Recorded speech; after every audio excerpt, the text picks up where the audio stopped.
Welcome home to Eden, love.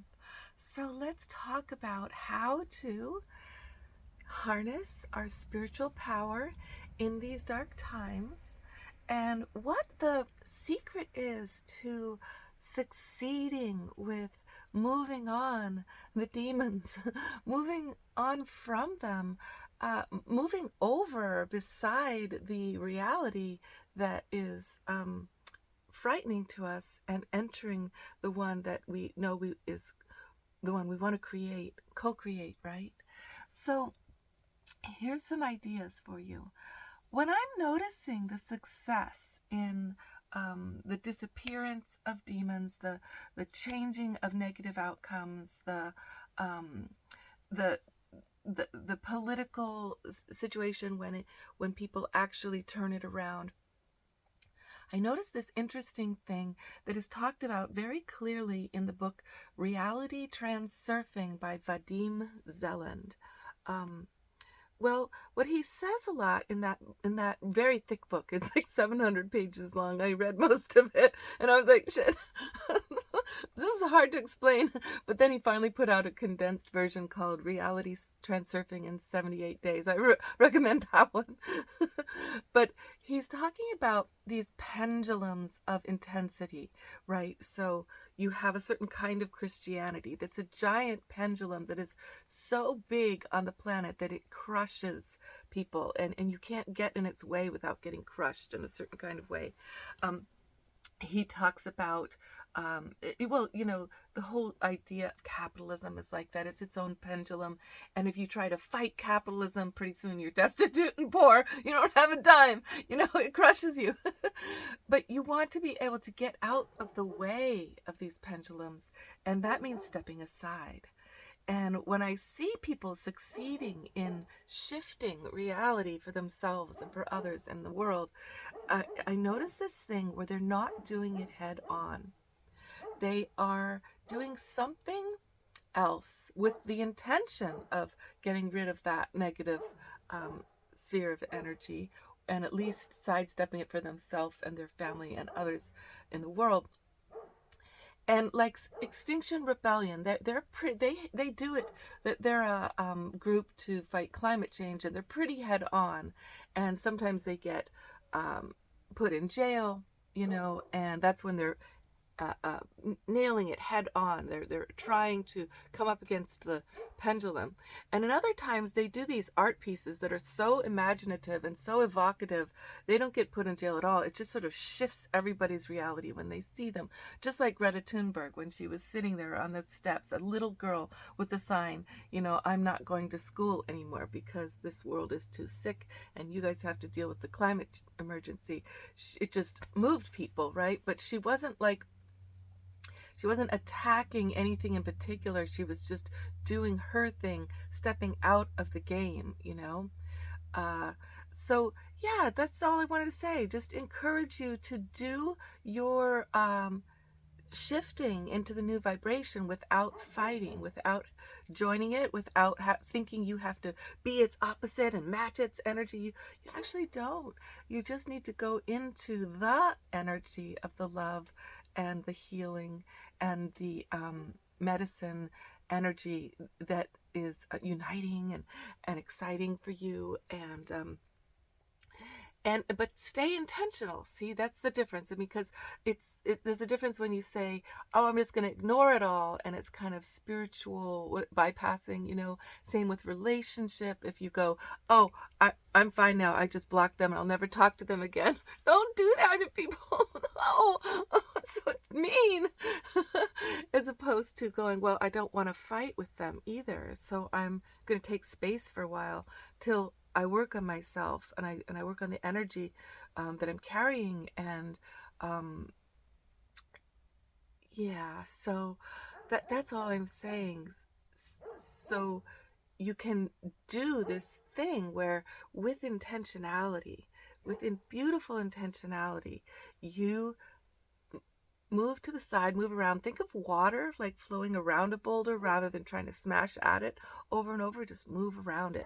Okay, love, have a wonderful day, and use that to allow your whole process to be a little more gentle and more forgiving, and less of a feeling like it's up to you all alone. It also is, there's a beautiful thing with realizing when you step into the envisioning place of what you're creating for yourself, the body you want to be in, the loving relationships you want to be nurturing. The envisioning place, it can come right from your heart. Like you just bring it out from your heart. You see it as a picture in front of you. This is one of the exercises from Vadim Zeland. He goes, see this sort of a plate in front of you, like a movie screen, and see the beauty.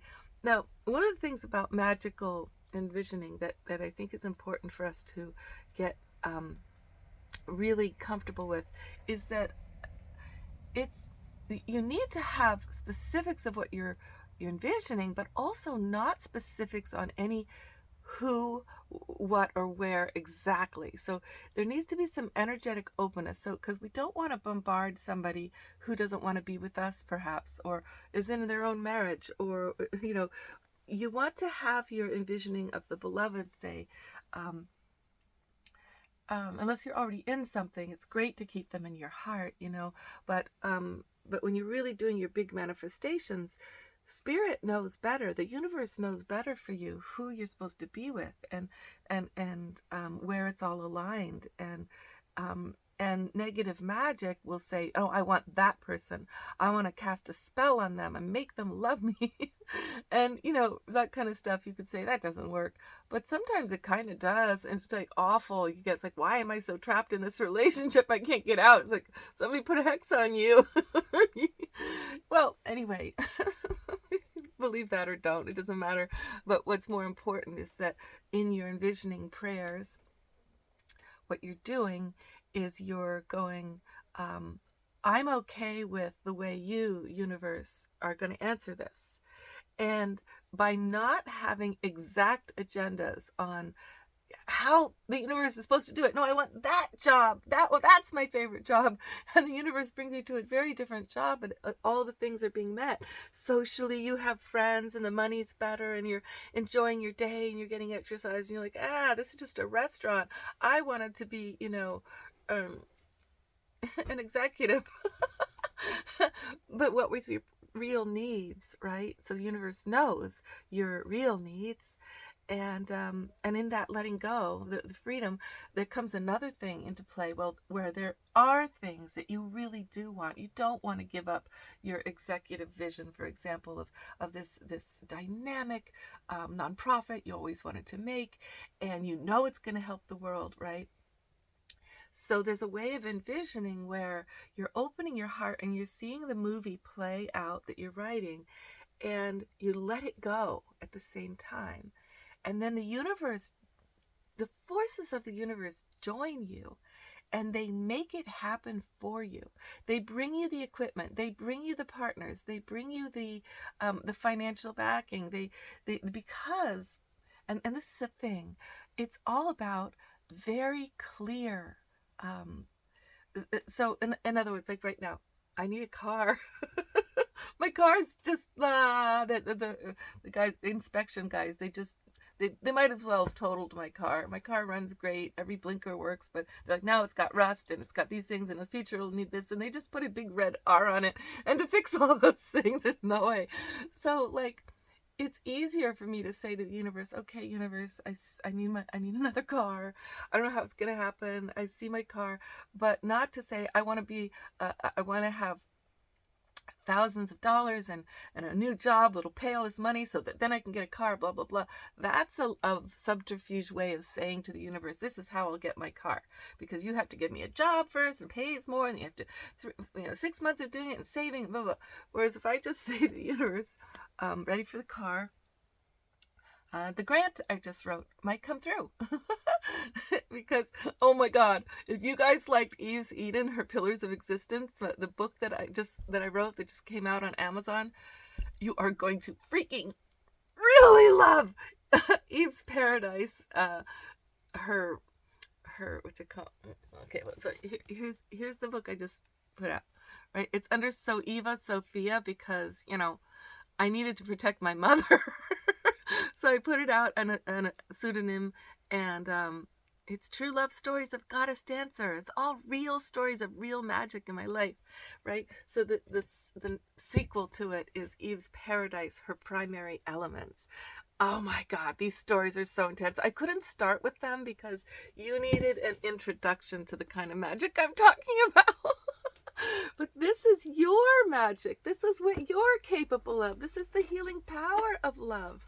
And we can envision together, usher in the new story. All right, love. I keep trying to say goodbye, but I want to say goodbye because I'm having fun hanging out in these little videos with you again. I figure I could just at least be as present as I can, in these hard times with you. And I have a plan to sing you some lullabies um, at night. As a sort of a lullaby hypnosis, because one of those scary things that's going on is that people are getting pretty much attacked in their sleep, and or they're going into really, all of the hellish things on the earth. They're starting with compassion to see them at night, how they're affecting other people around the planet, and through compassion people are very open in their sleep. And so what I want to do is sing you some lullabies so that you can put a intentionality on your opening into the portal of your open space in the spirit world where you may need more protection.